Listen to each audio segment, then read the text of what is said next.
Good touch र bad टचको अलमलमा पारेर आफ्ना बच्चाहरूलाई खतरामा नधकेल्नुहोस् है। आजैबाट यो भ्रम दिमागबाट निकाल्नुहोस्।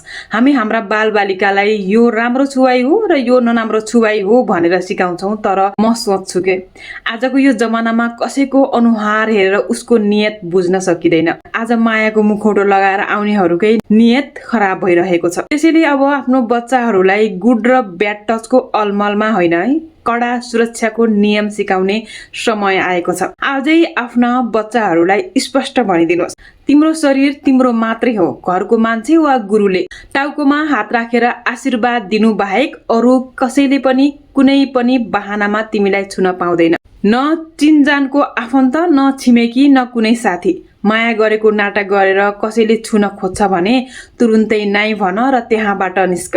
कसैले अस्वाभाविक व्यवहार गर्यो वा अप्ठ्यारो महसुस गरायो भने नडराई तुरन्त घर आएर आमा बुवालाई भन।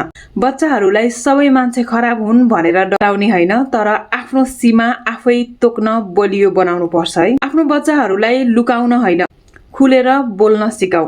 यदि तपाईलाई पनि लाग्छ आजको समयमा हाम्रा बालबालिकालाई आधा अधुरो होइन, स्पष्ट र कडा सुरक्षाको चेतना चाहिन्छ भने यो भिडियो हरेक अभिभावकसम्म पुर्याउन सेयर गर्नुहोस् अनि हामी सबैजना सजग बनौँ, आफ्ना बालबालिकालाई सुरक्षित राखौँ।